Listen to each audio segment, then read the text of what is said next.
자, 시작했습니다. 이제 3번에 등기 기록의 구성 여기 보도록 할게요. 여러분, 등기 기록이라는 게 기본적으로 어떻게 구성된다라고 말했나요? 표제부, 갑구, 얼굴 이렇게 된다 그랬죠. 구체적으로 봐보니까 자, 이렇게 표제부, 갑구로 돼 있는데 이걸 조금 더 세분해 보면은 아까 우리 앞에서 봤던 거.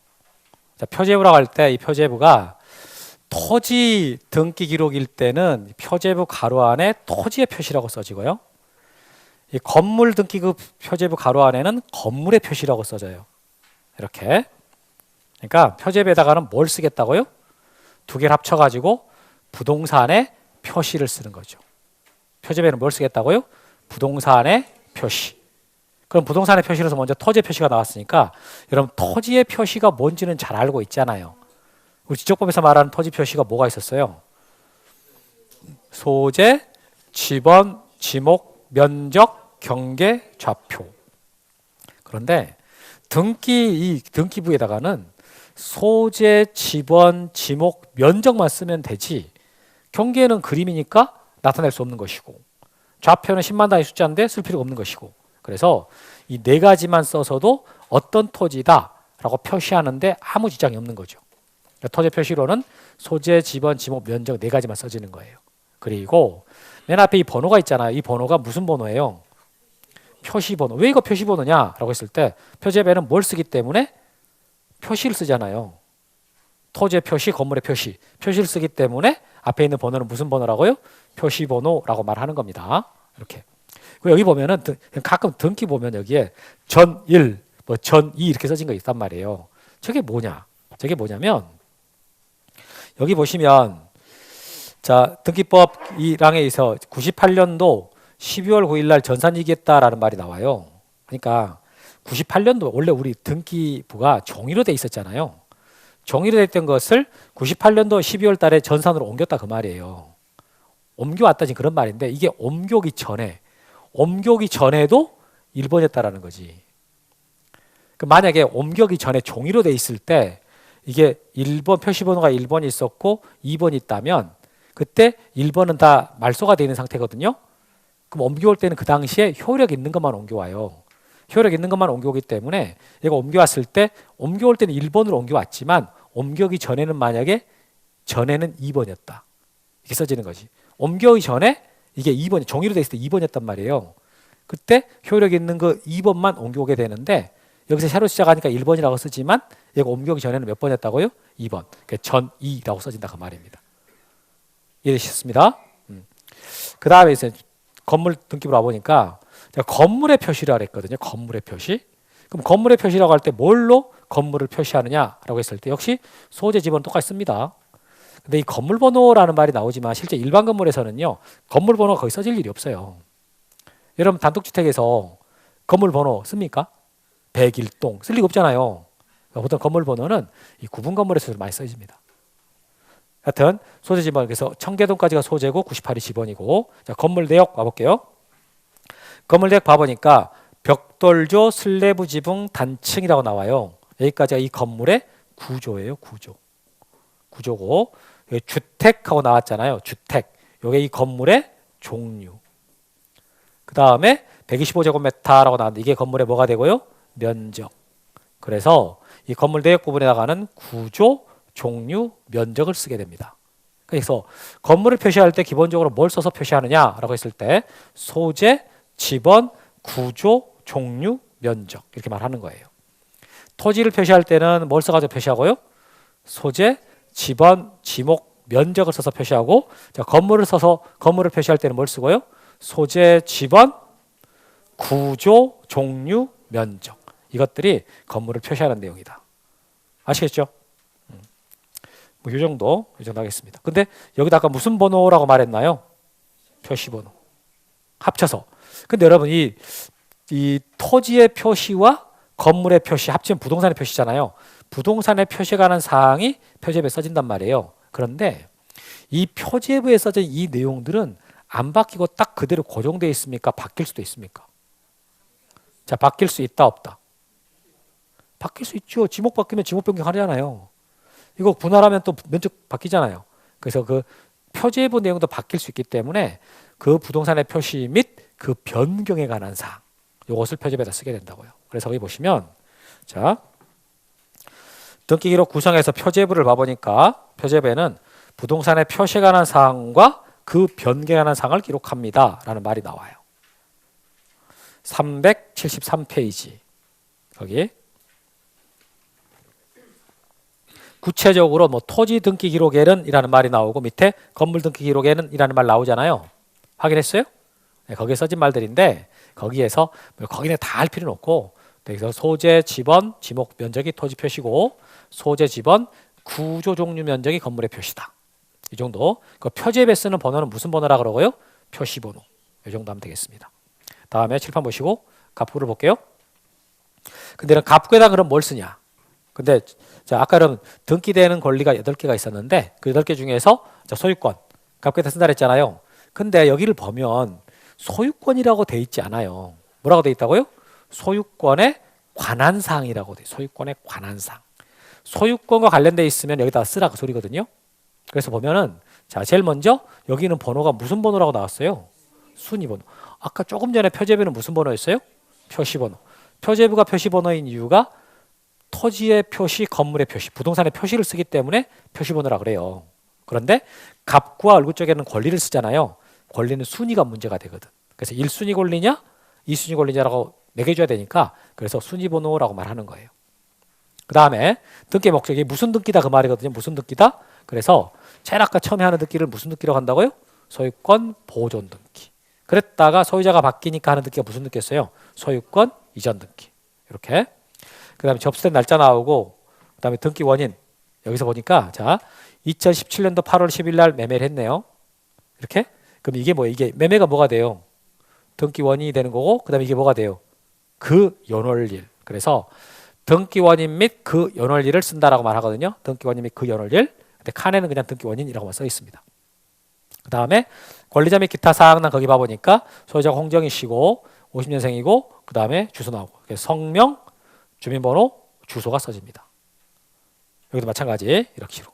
자 이렇게 해가지고 갑구에는 소유권에 관한 사항이라 해가지고 나오는데 자 여기서 제일 앞에 나오는 번호가 무슨 번호라고요? 순위번호. 그 다음에 이게 무슨 등기다라고 쓰는 데를 뭐라고 그래요? 등기의 목적. 등기 목적. 그 옆에 접수가 나오고 등기 원인 나오고 권리자 및 기타 사항 나온다. 이런 식으로. 다음에 이제 을구 쪽을 봐보니까 아까 을구는 자 소유권 아닌 권리 쓴다 그랬잖아요. 소유권 아닌 권리가 총 몇 개가 있다고요? 7개. 그 7개 권리 중에 나오는 거 여기 대표적으로 뭐가 나왔어요? 저당권 나왔지. 근데 양식은 똑같아. 갑구 양식과 을구 양식은 동일합니다. 그래서 먼저 뭐가 나오고요?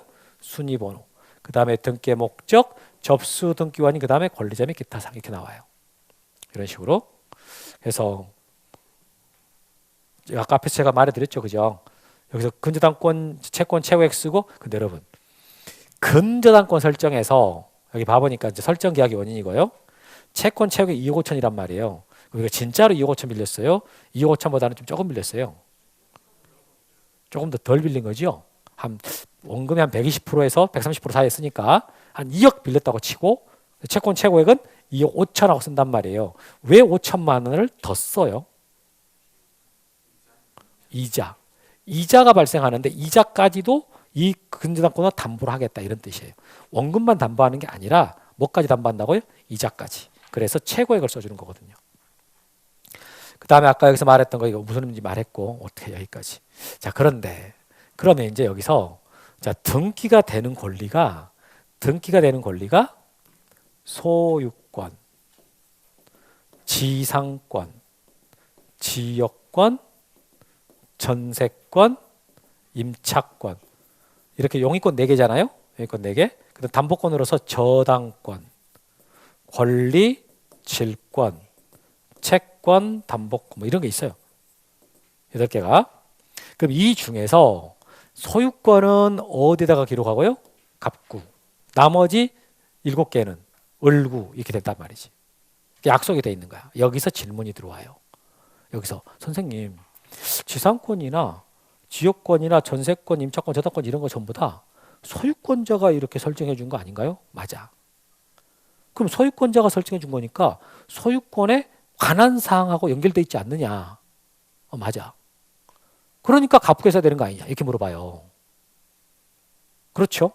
생각해보면 그렇잖아요. 그러니까 이 권리들을 소유권자가 설정해 주기 때문에 소유권하고 관계가 없는 건 아니야. 소유권자가 설정해 주는 건 맞아요. 그러나 등기되는 권리가 8개 중에서 이 나머지 권리도 비록 소유권자가 설정해 주지만 독립된 권리입니다. 독립된 권리. 독립된 권리라 이게 이것들을 기록을 하고 싶으니까 을구를 만든 거예요. 이것들을 소유권 아닌 권리들을 등기부에다가 쓰고 싶기 때문에 을구를 만든 거라고.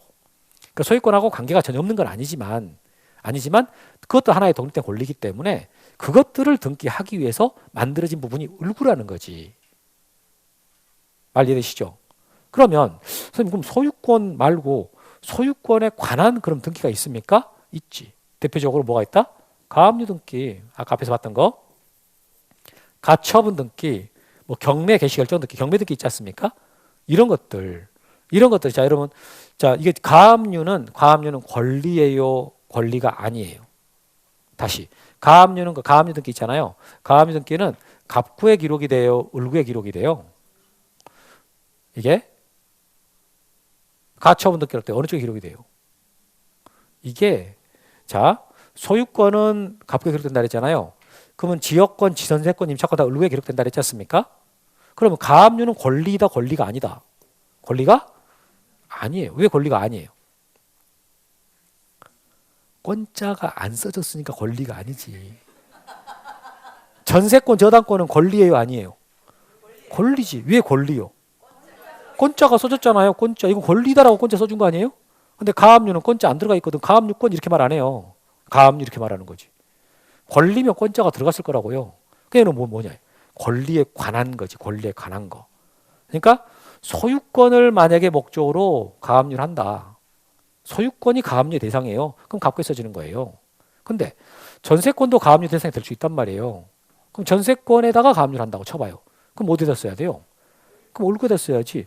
전세권이 을구에가 써지니까 그에 대한 가압류도 을구에다 써야죠. 이렇게. 가처분 똑같아요. 소유권을 가처분하느냐?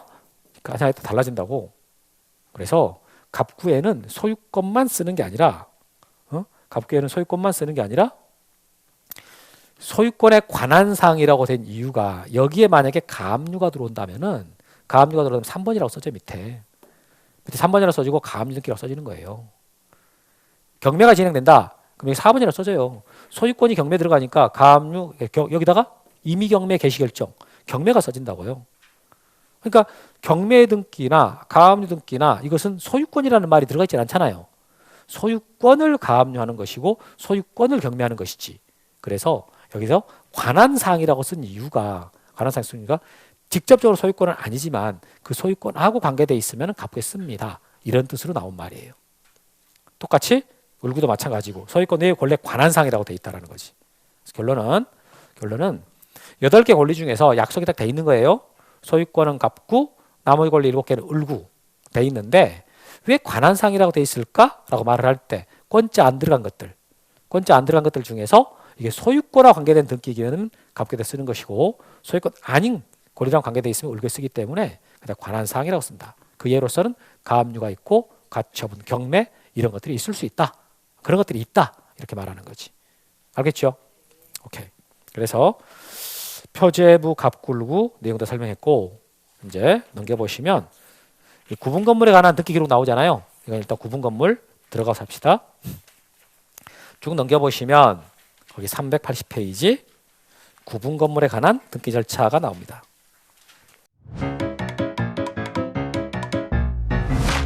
에듀윌 유료 회원만의 특별한 서비스.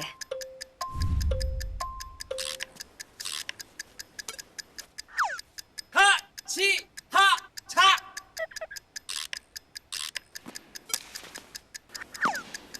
하치하차 정답! 같이 하자 친구야 에듀윌 유료 회원!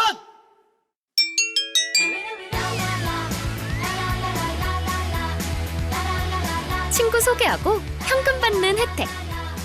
오직 에듀윌 유료 회원에게만. 에듀윌. 여기 볼 거예요. 여기 보시면 참 여러분 구분 건물이라는 말이 나올 때 이 구분 건물이 뭔가요? 구분 건물? 아까 구분 지상권이라고 있었죠. 그때 구분이라는 뜻이 뭐예요? 구분. 나눠져 있다지 나눠져 있다. 보시면 여기서 요거 하나 여러분 이런 건물 많이 보죠? 많이 여기 되게 많은 건물입니다. 이거 하나 또 이거 하나 이렇게 다 하나씩 이렇게 나눠져 있단 말이에요. 나눠져 있어가지고 저것들이 하나의 독립된 부동산으로 기능을 하게 되면 그걸 구분 건물 이렇게 말합니다. 저게 대표적인 게 아파트죠. 아파트는 한 세대 한 세대가 독립된 부동산으로서 기능을 하잖아요. 그 대표적인 구분 건물 말해봐라. 그럼 아파트예요. 이게 그러면 자 이게 과연 구분 건물이냐를 따져봐야 되는데 구분 건물이 되려면 요건을 갖춰야 돼요. 무조건 되는 게 아니라 그래서 먼저 객관적 요건과 주관적 요건이 필요합니다. 참 여기서 하나만 용어를 더 하시면 그러면 이 전체 덩어리를 말할 때 있죠. 하나하나 말할 때는 이 하나하나를 뭐라 그러고요? 구분 건물이라고 그래. 근데 이 전체 덩어리를 말할 때는 집합 건물이라고 그래. 집합 건물. 모여 있잖아요. 집합돼 있잖아요. 그 집합 건물을 하는데 그러면 우리가 용어를 사용을 할 때 구분 건물은 하나씩 말하는 것이고 집합 건물은 전체를 말할 때 쓴다 그랬는데 어때요? 그걸 막 꼭 구분해야 쓰겠습니까? 섞어서도 문제 안 돼요. 섞어도 문제 안 돼. 꼭 구분 건물이라고 써야 될 때 구분 건물 써야 되고 집합 건물 쓸 때 집합 건물 써야 되느냐? 그건 아니야. 집합 건물 쓰면 더 좋겠는데 그 자리에 구분 건물 써놔도 크게 문제 안 됩니다. 구분 건물 썼을 때 더 어울릴 것 같은데 집합 건물 썼어? 꼭 틀린 말은 아니에요. 그래서 여러분들은 구분 건물, 집합 건물은 그냥 거의 동의어라고 생각해도 그게 문제가 안 됩니다. 알겠죠? 그럼 이것들이 자 구분 건물이 되려면 어떤 요건을 갖춰야 되냐라고 했을 때 자 객관적 요건이 있고 주관적 요건이 있어요. 그러니까 객관적으로 구분 건물이 되려면은 먼저 구조상 독립성, 이용상 독립성이 있어야 돼요. 구조상 독립성이라는 말은 여러분 이것들 봐봐요. 하나하나가 지금 딱딱 어떻게 돼 있어? 딱딱 나눠져 있지. 바닥, 천장, 벽을 통해 가지고 딱딱 나눠져 있지 않습니까? 이게 구조상 독립성이에요. 그럼 이용상 독립성이라는 것은 각각을 이용하는데 불편함이 없어야 된다. 그 말은 무슨 말이에요? 출입문이 각각 다 따로따로 달려 있어 가지고 다른 쪽을 불편하게 하지 않는다. 이런 의미거든요. 그럼 어때요? 1층, 2층, 3층, 4층 다 출입문이 다 따로 달려 있죠. 계단을 통해 가지고 또는 엘리베이터 통해 가지고 그러니까 이것들은 다 갖추고 있는 거지. 그러면 객관적 요건을 갖추면은 이걸 꼭 구분 건물로 등기를 해야 되겠습니까? 건물주 마음이요. 그래서 주관적 요건으로 소유자의 의사가 필요합니다. 소유자의 의사 하나 물어볼게요. 여러분은 이 4층짜리 이런 건물을 지었을 때 저 건물을요 구분 건물로 등기할 수도 있고요 일반 건물을 할 수도 있어요.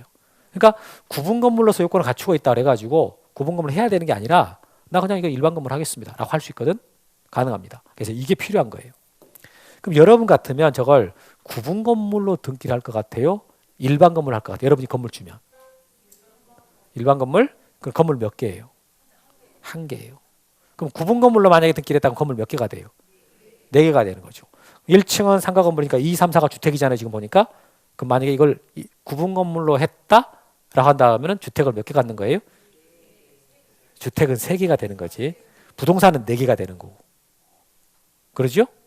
그런 차이가 발생하는 거예요. 근데 내가 저걸 일반 건물로 등기해놔가 일반 건물로 등기를 해놨는데 이거 하나 팔아야 되겠어. 지금 돈이 좀 있어가지고 필요하니까. 그럼 2층만 좀 팔고 싶어. 있어요? 그거 가능해요? 안 돼요? 제가 지금 구분 건물로 됐다 그랬어요? 일반 건물로 됐다 그랬어요? 일반 건물로 돼 있을 때 2층만 저거 팔아갖고 소유권 넘겨주는 거 된다 안 된다? 안 돼요. 건물의 한 부분이기 때문에 2층만 팔 수가 없는 거야. 근데 저게 만약 구분 건물로 돼 있다면은 2층만 팔아서 소유권 넘기는 건 된다 안 된다? 되지. 독립된 부동산이니까. 이렇게.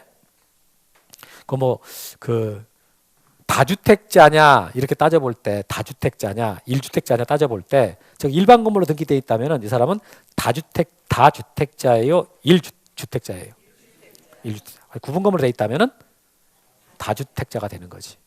이렇게 그래서 그런 거 따져봐 가지고 어떻게 하겠다라고 생각할 수 있는 거죠. 그래서 이런 건물들은 우리가 흔히 많이 볼 수 있는 건물인데 한 번도 생각해 본 적이 있나요? 혹시 저게 일반 건물로 등기되어 있을까? 구분 건물로 되어 있을까? 한 번 생각 안 해봤죠. 그럼 저게 만약에 일반 건물로 돼 있잖아요. 그럼 일반 건물로 이렇게 돼 있으면 등기 기록 어떻게 만들어져야 돼요? 이거 표제부 값 굴고 하나로 만들어져야지. 표제부 값 굴고 이렇게. 근데 구분 건물로 만들어져 있다면, 돼 있다면, 그러면 일동 건물 표제부가 나오고 이 네 개에 대한 표제부 값 굴기 이게 네 개가 만들어지는 거죠. 그래서 다 합쳐가지고 하나의 등기 기록 이렇게 만들어지는 거지. 이렇게. 그래서 제가 앞으로 여러분들한테 이 건물을 사실 여러분 원래 제가 작년 처음 시작할 때는 저 그림으로 안 하고 다운받아 갖고 했어요. 다운받아 가지고 그 인터넷상에 올라가 있는 많은 건물 있지 않습니까? 다운받아 그렸는데 찜찜하더라고. 나중에 또 이거 그 저작권이 문제가 되고 막 그럴 것 같으니까 안 되겠다 싶어가지고 내가 찍었어. 우리 동네에 있는 거 건물 하나 찍어가지고 그거 올려놨어요. 그러니까 누가 저작권과 시비 걸 일은 없잖아요. 이 건물주가 와가지고 나한테 왜 내 건물 네가 찍어갖고 쓰냐? 저는 좋아할 것 같은데, 이렇게 홍보도 해주고 1층 크린토피아 옆에 GS25 얼마나 좋아하겠어 이 회사에서. 애들 강의 본 사람들 많은데 나올 때마다 GS25 크린토피아가 나올 텐데 얼마나 좋아하겠어요. 시비 걸지는 않을 거야. 그렇겠죠? 자, 결론. 구분 건물에 대기한 요건으로서 객관적 요건이 있고 주관적 요건이 있는데 객관적 요건을 갖췄다라고 해서 꼭 구분 건물로 해야 되는 것이다. 그건 아니다. 그건 아니에요. 소유자의 의사에 따라 달라질 수 있다. 소유자 마음이다. 결론. 다음에 구성 부분 어떻게 되느냐? 구분 건물은 구성 부분이 어떻게 되느냐라고 했을 때 이게 전유 부분이 있고 공용 부분이 있어요. 자, 칠판 보십시다.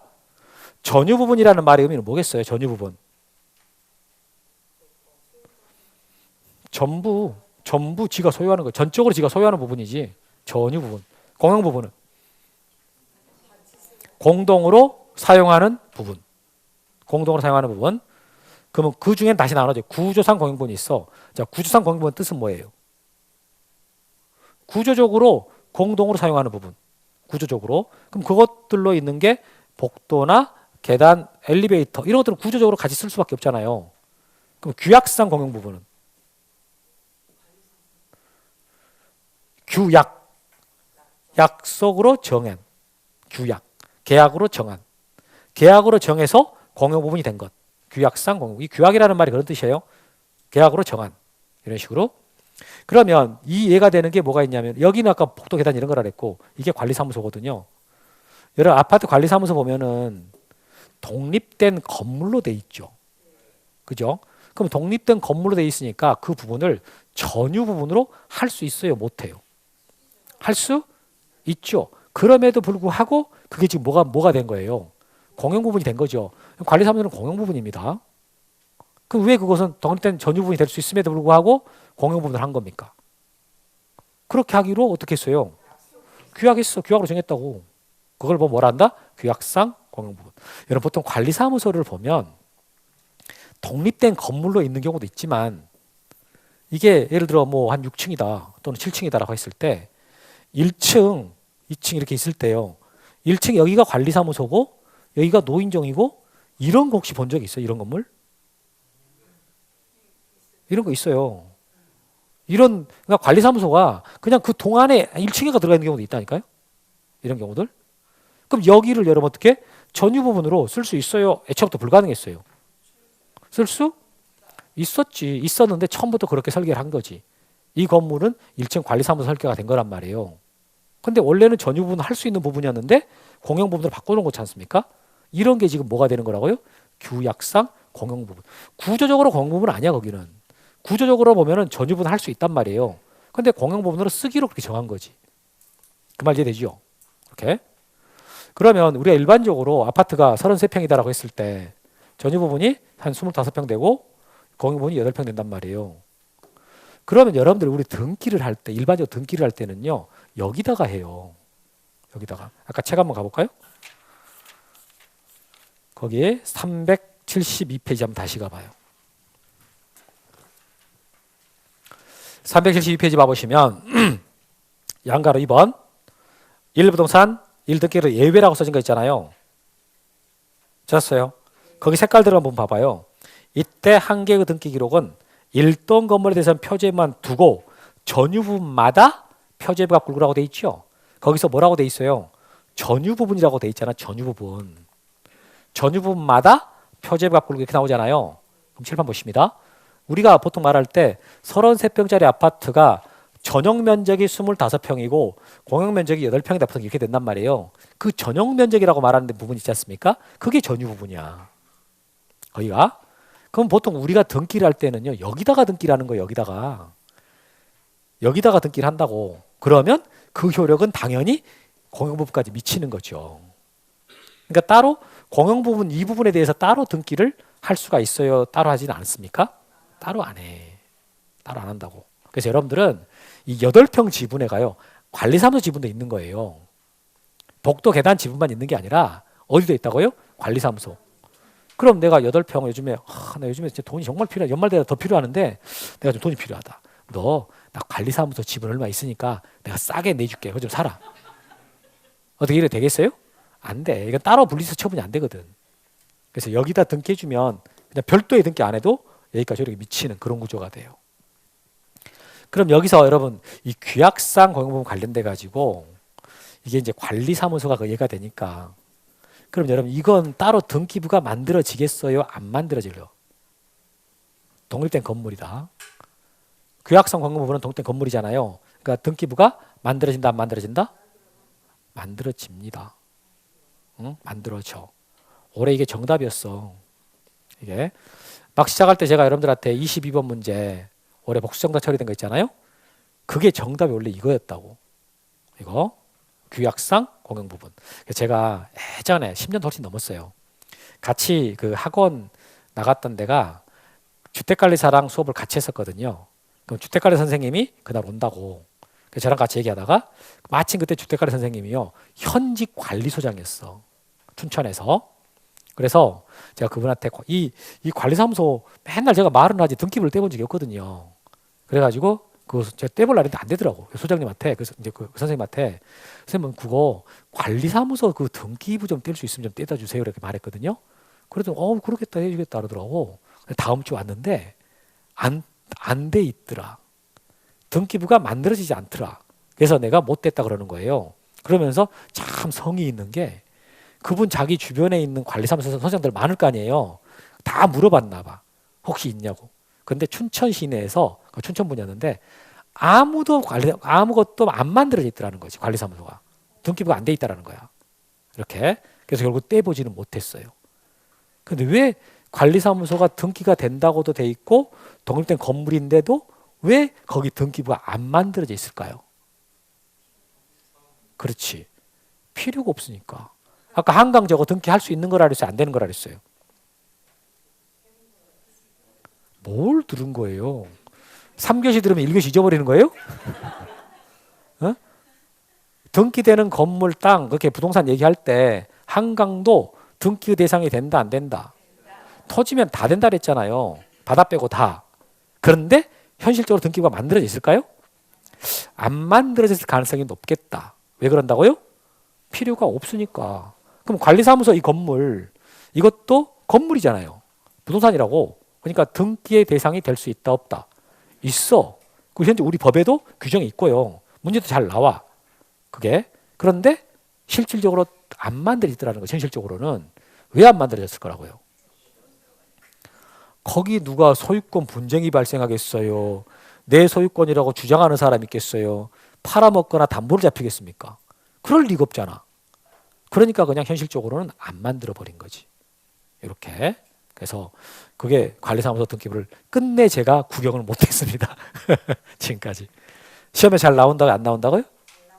잘 나온다니까. 아주 잘 나온 건 아니지만 가끔은 나오고 올해는 그게 정답이었다니까요. 여러분 이게 구체 내용 들어가면 되게 간단해. 그게 복잡하지는 않아. 그래서 여기까지 해서 자 거기 구분 건물의 의민 요건과 그 다음에 구성 부분까지 지금 다 본 겁니다. 자 오른쪽에 대지권에 관한 등기 여기 들어가겠습니다. 에듀윌 유료 회원만의 명품 자료 서비스.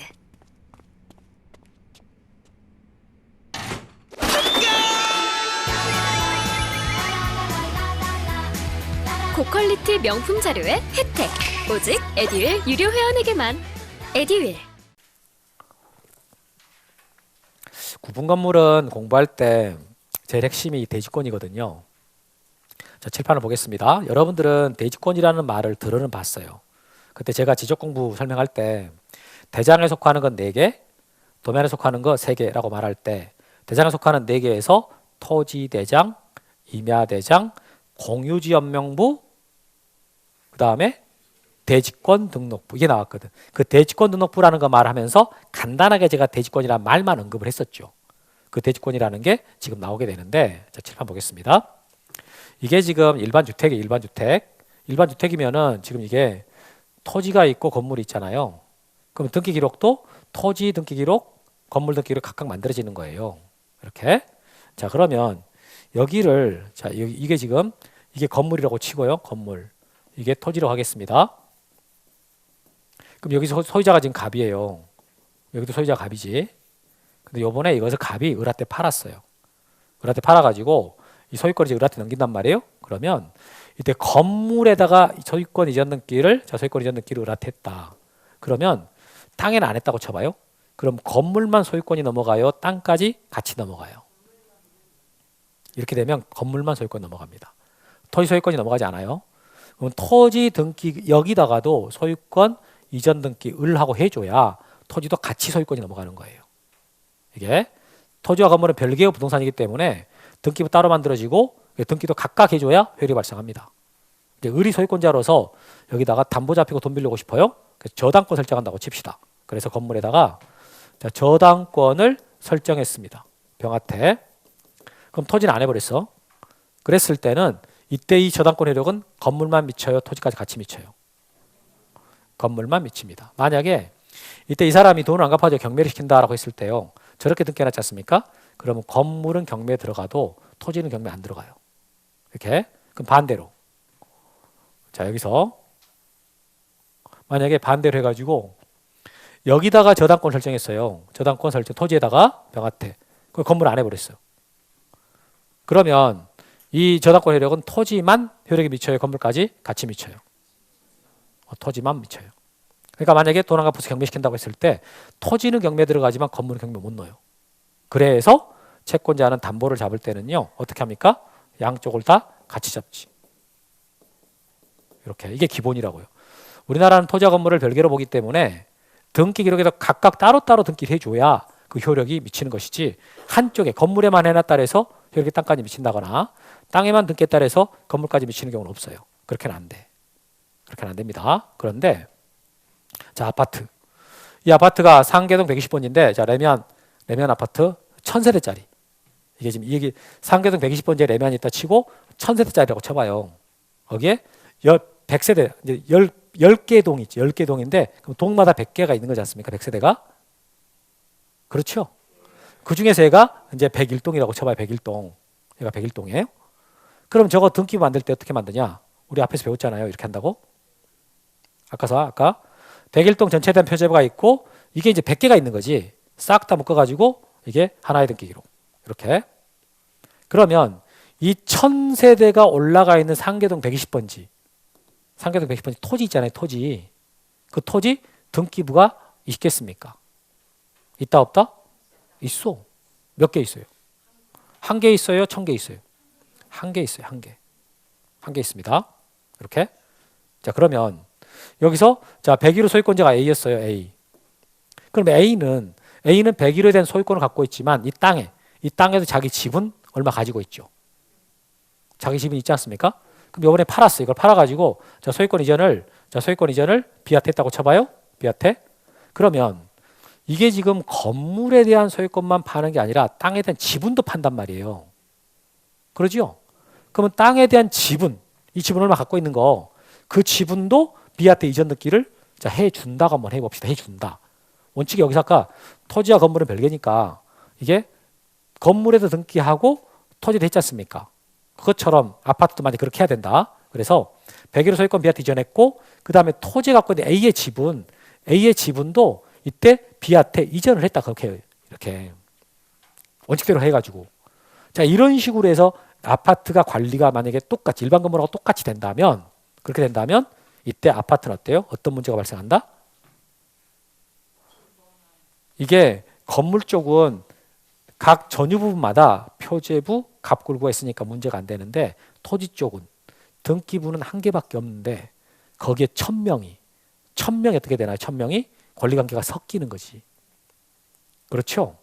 그러면 토지 등기부 관리가 안 돼 버리는 거죠. 그럼 이걸 어떻게 해서 관리하겠냐라는 말이 나오게 된 거예요. 어떻게 해서 관리하겠냐? 어떻게 해서 관리한다고요? 관리하는 방법.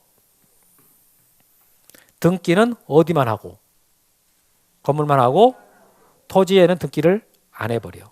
안 해버리고 효력은 근데 토지까지 미치도록 그렇게 할 필요가 생긴 거예요. 그래서 나오게 된 권리를 대지권이라고 그래. 그러니까 대지권이라는 권리는 대지에 대한 권리다 그렇게 하면 아무 이해가 안 돼요. 아무 이해가 안 되고 그 대지권이라는 권리는 따로 좀 개념을 봐야 되고 이게 왜 대지권이라는 권리가 만들어졌느냐를 얘기하는 거예요. 결국은 여러분 대지권이라는 권리가 나오게 된 이유가 뭐라고요? 그것은 왜 나오게 됐다? 토지 등기부 관리가 안 되니까 나온 거예요. 어떻게 집합건물이 있을 때 그 집합건물 부지의 토지 등기부를 어떻게 관리하겠냐? 이걸 해결하려고 나온 거란 말이에요. 그 말 이해되시죠? 원칙대로 했을 토지 건물이 별개로 봤을 때 토지 등기부 관리를 못하니까 그걸 관리하는 방법으로서 나오게 된 그 제도가 대지권이다. 그래서 보시면 칠판 보세요. 여기가 전유 부분이에요. 전유 부분. 여기가 그럼 이 전유 부분을 소유하려면 이 올라간 땅 있죠, 땅. 이 땅을 이용할 수 있는 권리가 있어야 전유 부분을 소유할 거 아니에요. 그걸 대지 사용권이라고 그래. 대지 사용권은 그대로 읽으시면 돼. 그대로. 대지를 사용할 수 있는 권리다. 이렇게 하시면 돼. 이 전유 부분을 소유하기 위해서 대지를 사용할 수 있는 권리예요. 그럼 여기서 전유 부분은 건물에 관한 내용이고 대지 사용권은 땅에 관한 내용이잖아요. 그러면 이것이 원래는 따로따로 돼 있는 게 우리나라 원칙이잖아요. 근데 이것을 어떻게 해놨다고요? 하나처럼 묶어놓은 하나처럼 묶어놔가지고 그때 나오는 권리가 뭐라고요? 대지권이라는 거지. 그러니까 대지권이라는 말의 의미가 우리 법의 규정대로 한다면 전유 부분과 분리 처분이 금지되는 대지 사용권을 말한다 이렇게 나와요. 올해 법에 있는 규정이야. 전유 부분과 분리 처분이 금지되는 대지 사용권을 말한다 이렇게 나오거든요. 그 말은 결국은 이 전유 부분하고 대지 사용권을 어떻게 해놨다고요? 하나로 묶어놨다는 소리야. 원래 부동산은 따로따로잖아요. 토지 건물 따로따로. 근데 이 집합 건물에서는 그걸 어떻게 이해하라고요? 이것을 두 개를 하나로 묶어놨다. 하나를 묶어놨다. 그래서 여기 보시면 여기 봐봐요. 대지권의 구조를 보면 여기에 원래 토지가 있어요. 토지가 있고 건물이 있어요. 근데 토지 건물이 원래 별개잖아요. 근데 이거 어떻게 해놨다고요? 하나처럼 묶어놨다. 이렇게 이해를 하시면 돼. 이렇게 이해를 하면은 여기가 물론 이게 학문적으로 인정된 건 아니에요. 아니고 제가 수업을 할 때 여러분들한테 이렇게 이해시키기 하나의 방법인 거야. 이렇게 해서 막 설명하면은 막 여기저기 반론이 막 들어올까? 이건 이래 설명이 안 되잖아요. 막 할 텐데 일단 이렇게 설명하는 게 가장 이해는 잘 돼. 이렇게 하는 게. 그래서 봐보시면 자 대지사용권 및 대지권 나왔는데 대지사용권이란 구분 건물 소유자가 건물의 전유 부분을 소유하기 위해서 건물 대지에 대해서 가지는 권리를 말한다. 이 말. 그 밑에 이제 대지권이란 전유 부분과 분리하여 처분할 수 없는 대지사용권을 말한다. 이렇게 나왔어. 이렇게. 그 다음에 써지는 말. 대지사용권 및 대지권의 목적이 될 수 있는 권리는 소유권이 대부분이지만 지상권, 전세권, 임차권도 가능하다라고 나왔습니다. 여러분 지금 그 동그라미 이번에 세 번째 줄 써진 그 색깔 들어간 지상권, 전세권, 임차권도 가능하다라는 말 있잖아요. 이 말 혹시 이해되십니까?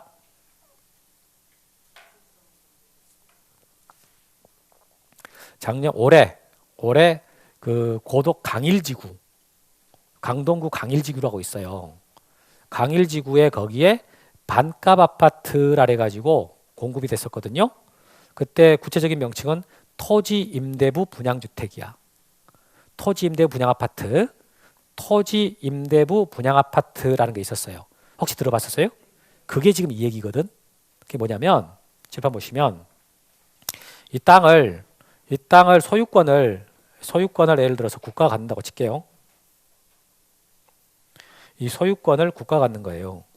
소유권 국가가 갖고 이제 LH에서 이것을 건물을 지어.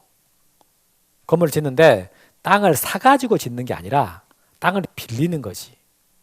땅을 빌려서 여기다가 예를 들어서 지상권을 취득했단 말이야. 지상권 80년짜리를 취득한 거예요. 이 토지에다가. 그래 놓고 거기다가 건물을 짓고 분양을 해봐요. 그럼 분양받은 사람들은 건물은 샀죠. 근데 땅은 샀습니까? 땅을 산 게 아니라 땅에 대해서 뭘 취득하는 거예요? 지상권을 취득한 거야. 80년짜리 지상권을 취득하는 거라고. 그러면 분양을 할 때 분양값에서 토지값이 빠져버리잖아요. 건물값만 분양가에 포함이 되는 것이지 땅은 빌리는 거니까 산 게 아니라고. 그러니까 분양값에서 땅값이 빠져버리니까 이게 분양가가 훅 떨어진다는 거죠. 그래서 처음에 초기 분양가가 반값이 된다. 그래서 반값 아파트라는 말이 나온 거예요. 근데 여기서 꼭 지상권 설정하는 게 아니라 임차권 해도 되고 전세권이 되거든. 그래서 이걸 보고 토지 임대부 분양 아파트 이렇게 말했던 거예요. 이해되십니까? 이런 거. 그래서 이런 내용이 된다. 그래서 보통은 근데 이런 경우는 좀 드물고 대부분의 이때 그 구조에서 보면은 건물에 대한 소유권 취득하는 사람은 땅도 같이 사. 그러니까 대지권의 종류는 대부분이 뭐예요? 소유권이야. 여러분들 아파트 소유하는 분들 있잖아요. 그 아파트 소유하신 분들은 아파트 살 때 땅도 샀잖아. 그때 대지권의 종류는 소유권이다 이렇게 말하는 거예요. 내가 건물을 소유할 수 있는 것이 땅에 대해서 뭘 갖고 있기 때문에 그렇게 소유할 수 있다고요? 소유권. 땅에 대해서 뭘 갖는다고요? 소유권. 그럼 이거 분양받은 사람은 건물을 소유하잖아요. 근데 건물을 소유하기 위해서 땅에 대해서 권리를 갖고 있잖아요. 땅에 대해서 무슨 권리를 가져요? 지상권. 그러니까 빌려주는 거잖아요. 그래서 토지 임대부라는 말을 쓴 겁니다. 이해되셨죠? 그 얘기고. 그 밑에 용어 정리에서 대지권이라고 나온 거 한번 읽어보세요. 이거. 한번 읽어봐요. 그거.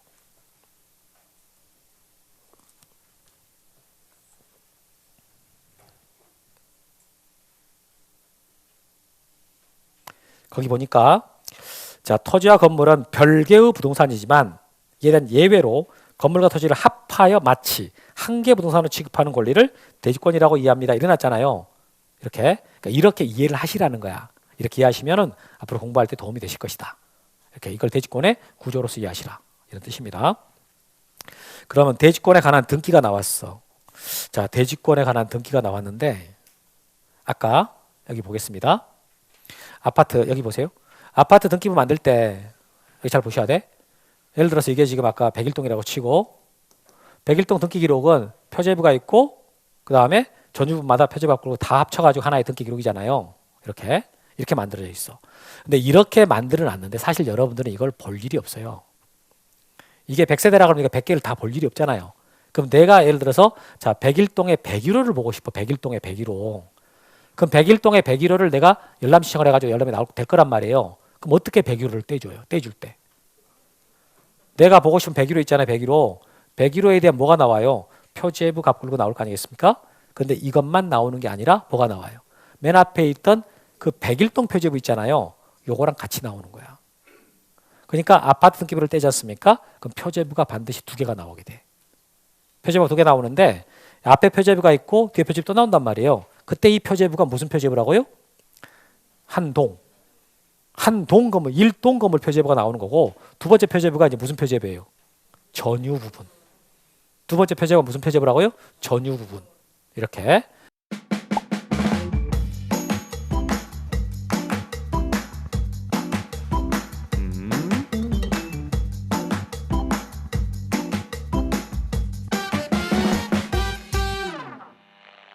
그래서 보시면 자 여기 보시면 아파트를 뗐을 때 이 표제부가 하나 나왔어요. 이 책에 있어. 자 거기 376페이지 이겁니다. 여기 보시면 여기 표제부가 나오는데 표제부 가로 안에 뭐라고 되어 있어요? 1동 건물의 표시죠. 자 칠판 잘 보세요. 여기서 볼 때 표제부는 아까 뭘 쓴다 그랬어요? 토지면 표제부에다가 토지의 표시, 건물이면 건물의 표시. 그러니까 여기 보세요. 여기도 뭘 썼어요? 표제부에다가 뭘 썼어요? 건물의 표시 썼지? 건물의 표시. 근데 이게 무슨 건물이에요? 1동 건물이죠? 1동의 건물의 표시 이렇게 말하는 거예요. 1동의 건물의 표시. 그러면 여기다가 뭘 쓰지? 아까 이런 표제부에다 썼던 게 소재 집원, 건물 명칭 아까 여기서 안 써졌었고 그 다음에 건물 내역이 아까 나왔었잖아요. 아파트에서는 소재 지번이니까 여기까지 소재 지번이지. 소재 지번. 근데 아파트는 이제 뭐가 있다고요? 건물 명칭하고 번호가 있어요. 송도 해몰 아파트가 여기까지가 소재고 그 다음에 이게 뭐가 됩니까? 번호, 건물 번호. 여러분 책에는 해몰 아파트가 아니라 무슨 아파트로 되어 있어요? 그린 아파트. 송도 그린 아파트. 이렇게 246동 이렇게 나왔단 말이지. 이렇게. 그 다음에 이제 건물 내역 봐보니까 여기 철근 콘크리트죠. 콘크리트 지붕 20층까지가 이 건물의 구조예요. 구조고 그 다음에 아파트가 종류잖아요. 그 층당 면적이 나오고. 그래서 구조 종류 면적. 아까 말했던 거. 그래서 건물의 표시로서는 소재 지번 구조 종류 면적을 썼지 않습니까? 기억나시죠? 여기다가 구분 건물일 때는 뭐가 더 들어가는 거예요? 건물 명칭하고 건물 번호가 들어가는 거예요. 상식적으로 생각하세요. 애울라 그러지 말고. 이렇게. 자, 그런데 우리는 지금 이걸 보려고 아니고 뭐가 보고 싶은 거예요? 전유 부분 보고 싶지 않습니까? 그러니까 그 밑에 표제부가 또 있어. 칠판 보시면 여기도 뭐가 써져요? 표제 보니까 뭐가 써져요? 건물의 표시. 근데 이게 무슨 건물이에요? 전유 부분이죠. 그러니까 전유 부분 건물의 표시 이렇게 말하는 거예요. 일동의 건물의 표시, 전유 부분 건물의 표시. 이해되시죠? 그럼 내가 알고 싶은 것은 여기서 건물 번호라고 하는 거기 여기는 뭐가 없어요. 소재, 지번, 건물 명칭이 없죠. 왜 이건 없는 거예요? 똑같으니까. 246동에 있는 것은 101호든 201호든 301호든 401호든 다 똑같을 거 아니에요. 소재, 지번, 건물 명칭이. 그러니까 쓸 필요가 없는 거지. 그래서 여기서는 이제 건물 번호만 1301호만 써진 거지. 듣고 있습니까? 딴 생각 해버립니까? 아유 그냥 집에 가도 될 시간 됐구만. 나도 갈등 많이 했다니까. 지금 1시가 다 돼가는데 이거 내가 나가야 되나 맞춰야 되나. 그냥 여기서 마치고 다음 시간 할까요? 예 했으면 나 진짜 마실라 했다니까요. 어? 이렇게. 그럼 이게 건물 번호가 1301호예요. 예? 그 이제 건물 내역이라 해가지고 여기는 구조하고 면적밖에 안 나와. 간단하게 쓴다고요. 이렇게. 그래서 내가 보고 싶은 것은 그린 아파트 246동에 1301호인 거예요. 그럼 여러분들은 246동에 여기 나와 있는 246동에 여기 뭐 건물 명칭 이런 것을 다 확인할 거 아니잖아요. 그죠? 이런 거 있구나 정도지. 층당 면적 안 따져볼 거 아니겠습니까? 그러나 246동은 이렇게 생겼다. 쓰는 거라고. 246동은 이렇게 생겼다. 라고 써진 거고. 그리고 진짜로 내가 보고 싶은 것이 1301호니까 1301호에 대해서 내용을 봤더니 이것은 123.199제곱미터구나 써 있어요. 이 면적. 이 면적 있잖아요. 이것은 이 1301호에 전용 면적을 써놓은 겁니까? 공용 면적이 포함된 면적을 써놓은 거예요. 어떤 면적이라고요? 여기가 뭐라고 써 있어요? 전유 부분 건물의 표시라고. 전유 부분. 전유 부분이니까 여기 써진 면적은 무슨 면적이라고요? 전용 면적인 거예요. 공용 면적이 포함되어 있지 않습니다. 이게 전유 부분이니까. 지금 하신 말 알겠죠? 네. 근데 이제 이건 진짜 제가 지금 말하고 싶은 내용은 아니고 정말 말하고 싶은 것은 뭐냐면 자 그러면 우리가 지금 대지권을 배우려고 하는 거잖아요. 그러면 대지권은 아까 왜 만들어졌다라는 말을 했고 그게 어떤 의미가 있다라고 말했거든요. 그럼 대지권이라는 이 권리를 등기부에다 기록을 해야 될 거란 말이에요. 그럼 등기부에다가 어떻게 기록하느냐라고 했을 때 자 아까 아파트가 이렇게 있었잖아요. 송도 그린 아파트가 이게 송도동 몇 번째가 있었어요? 23에 45번째가 있죠? 그렇죠? 그러면 자 여기 칠판 보세요. 등기를 이 246동 1301호에다 등기를 했어요. 그럼 이 등기를 했으면 이 효력은 건물에만 미치지 않고 어디까지 미친다? 토지까지. 지금 토지가 하나에 묶여있다 했지 않습니까? 묶여있다 했잖아. 토지까지 효력이 미치거든요. 그 토지가 어떤 거냐를 쓰는 거예요. 건물에다가 등기를 했을 때 효력이 땅까지 미친다 그랬는데 그 땅이 어떤 것이냐라는 것을 여기다가 대지권의 목적이 되는 토지 표시를 쓰라 그 말이에요. 응? 대지권의 목적인 토지라는 말의 의미가 이것은 무슨 뜻이냐면 아파트가 올라가 있는 땅이란 뜻이에요. 아파트가 올라가 있는 땅. 그것을 등기부에다가 아파트가 올라가 있는 땅 이렇게 쓰면 좀 모양이 안 나잖아. 그러니까 그것을 그럴듯하게 학문적 용어로 뭐라고 썼다고요? 대지권의 목적인 토지. 그 토지를 표시하라 그 말이에요. 그 토지를 표시해봐라. 그럼 토지를 표시하는 게 뭐가 토지 표시예요? 소재, 지번, 지목, 면적이 토지 표시잖아요. 이걸 써주는 거라고. 그래서 이 아파트는 송도동 23의 45번지에 지목이 되고 면적이 이만한 땅. 이만한 땅에 지금 이 송도 그린 아파트가 올라가 있습니다. 라고 써준 거라고요. 그래서 건물에다가 등기를 하게 되면 그 효력은 이 땅까지 미친다. 이런 뜻이 돼요. 그런데 자, 이 면적을 봐보니까 57,654.6제곱미터 땅이 엄청 크단 말이에요. 그렇죠? 이 넓은 땅을 지금 1301호 소유권자가 다 갖는 건 아니겠죠. 그죠? 그럼 1301호 소유권자가 그 땅에서 구체적으로 가지고 있는 내용이 뭐냐? 그러니까 1301호 그 소유자가 갖는 내용이 뭐냐라는 것을 이 전유 부분 표제부에다가 써주는 거예요. 그래서 여기 대지권의 표시라 그래가지고 이제 대지권을 표시하는 거야. 자, 봐봐요. 건물을 표시할 때는 뭐라고 써요? 건물의 표시.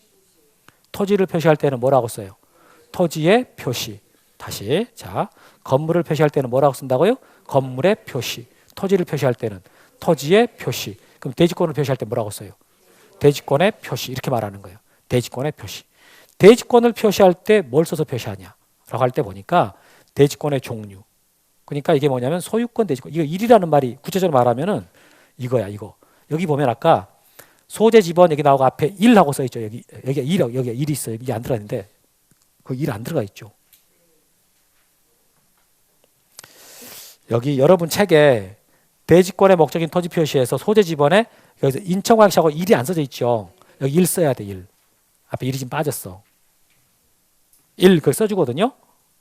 여기 표시번호 말고 이거 말고 여기다 1하고 써줘야 된다고. 이렇게. 그 1번 1이라고 써진 게 지금 송도동 23의 45번지예요. 요게 여기 나온 이 1이 그거야 이거. 23의 45번지에가 대해서 소유권 대지권을 갖는다. 자, 아까 여러분 대지권의 종류가요. 소유권만 있는 게 아니라 그랬죠. 지상권, 전세권, 임차권도 가능하다 그랬죠. 이 사람은 여기서 뭘 갖고 있다고요? 소유권.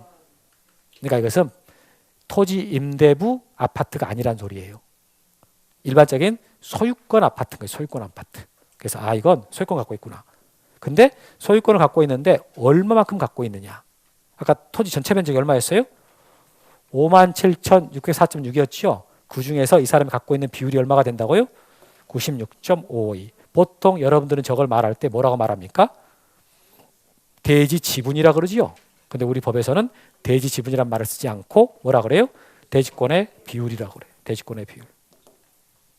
이걸 말할 때 뭐라 한다고요? 대지권의 비율. 그래서 자, 여기 나오는 대지권의 표시, 대지권을 표시해봐라 라고 할 때는 뭘 써서 표시한다고요? 대지권의 종류하고 대지권의 비율을 갖고 표시합니다.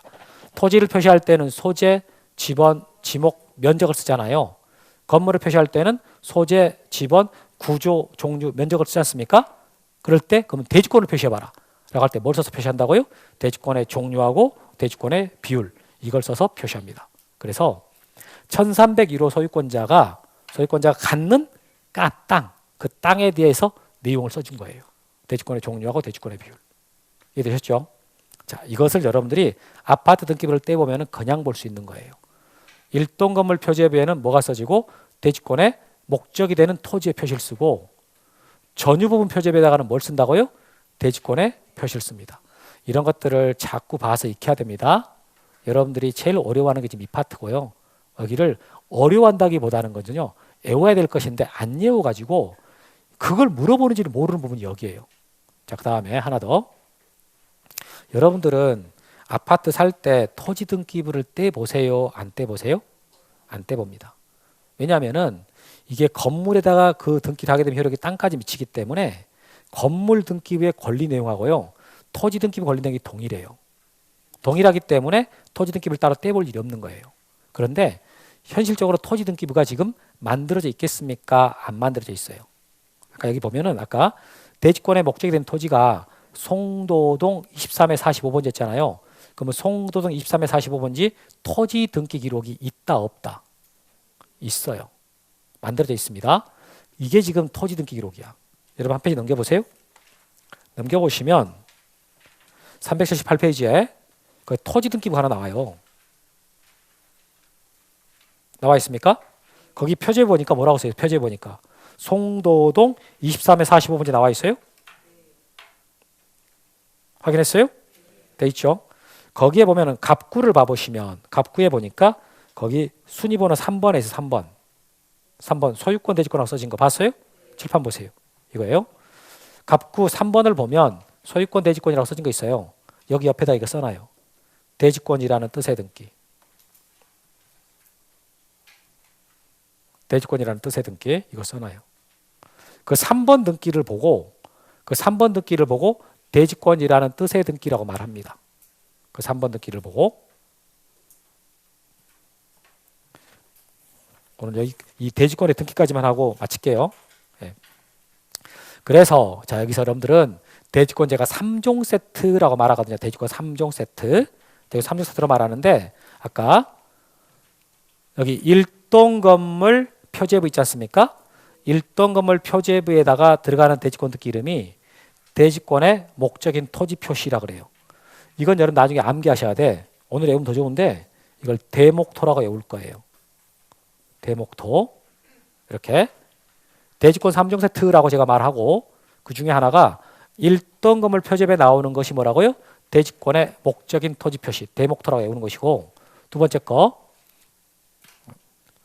다음에 이제 전유 부분 표제부. 자, 전유 부분 표제부잖아요. 거기에 들어가는 대지권 등기 이름이 뭐라고요? 대지권의 표시. 대표라고 외울 겁니다. 올해 이게 우리 22번에 중국다방 처리했던 그 문제 있다 그랬잖아요. 그거 지문 중에 하나가 이거였어. 대지권의 표시는 전유 부분 표제부에 기록한다.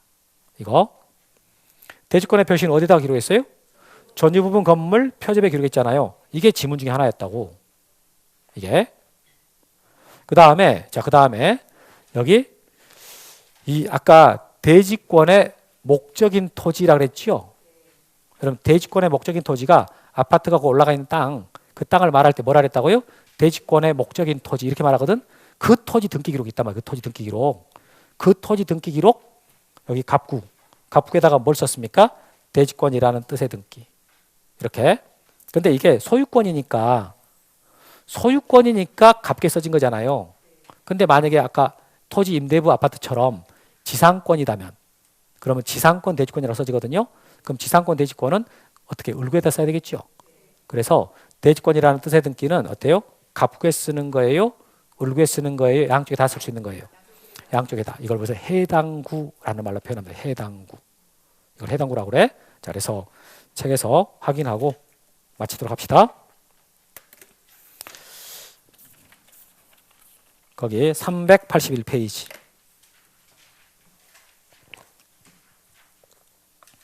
381페이지 양가로 2번 대지권에 관한 등기에서 1번 대지권의 목적인 토지 표시.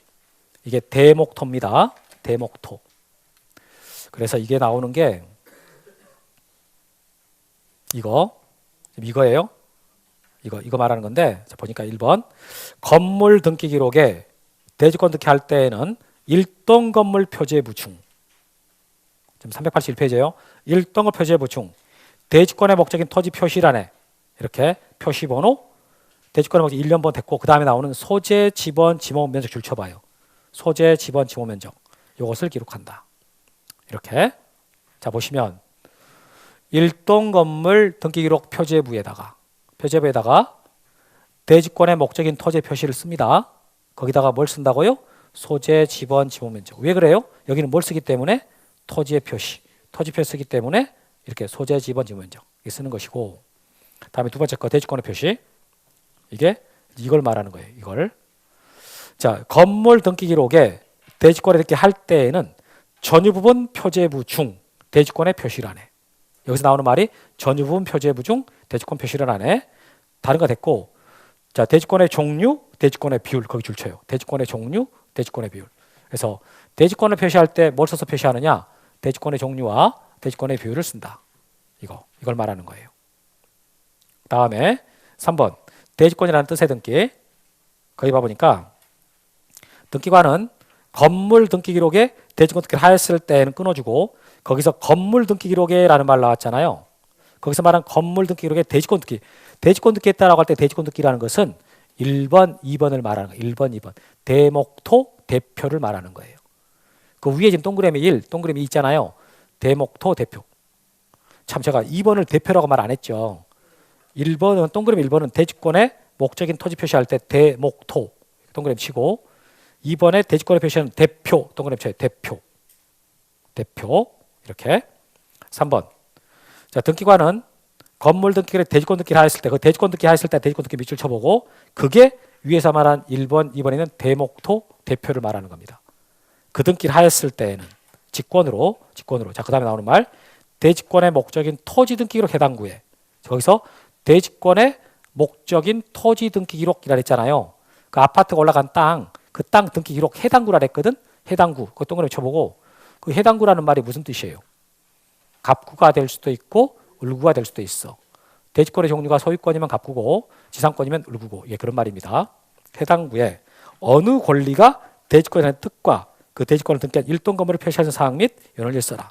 뒤쪽 말은 일단 됐고 거기서 어느 권리가 대지권에 대한 뜻이란 말 나오잖아요. 그게 대지권이나 뜻의 등기 대뜻 이렇게 대뜻 대뜻이 되는 거라고. 자, 이렇게 해서 여러분들하고 대지권 3종 세트를 봤습니다. 여러분 칠판 다시 봐봐요. 자, 일동 건물 표제부에가 뭐가 들어간다고요? 대지권의 목적인 토지 표시가 들어가고 그 다음에 전유 부분 표제부에가 뭐가 들어가고요? 대지권의 표시. 보통 여러분들이 아파트 때 보면 아파트 등기 때 보잖아요. 다 볼 수 있는 거. 그런데 여러분들이 실제로 거의 볼 수 없는 거 안 봤던 거. 그게 뭐냐면 아파트가 올라간 그 땅 등기부가 있단 말이에요. 그걸 우리 법에서는 뭐라고 표현한다고요? 대지권의 목적인 토지라 그래. 대지권의 목적인 토지. 그 토지 등기부, 그 토지 등기 기록에 갑구나 을구 쪽을 보면 갑구나 을구 쪽에 보면은 소유권 대지권, 을구 쪽에 보면 지상권 대지권 이렇게 써져요. 그걸 뭐라고 말한다고요? 대지권이라는 뜻의 등기라고 표현을 해. 이건 대뜻이라고 대뜻. 대뜻이라고 외울 거야. 그래서 대지권 3종 세트는 대목토, 대표, 대뜻 이렇게 암기하실 거예요. 이 실제 우리 시험에서 제일 많이 나왔던 것은 3번이 제일 많이 나왔어. 3번. 대뜻. 얘가 제일 많이 나왔어요. 그런데 올해는 2번이 나왔어. 올해는 2번이 나왔다고. 이렇게. 대지권 등기 효력까지는 다음 주에 합시다. 뭐 다 하긴 했지만 다음 주에 한 번 더 설명할 테니까 다 설명 다시 한 다음에 마지막에 효력 부분 하면서 복습 삼아 하고 다시 진행하겠습니다.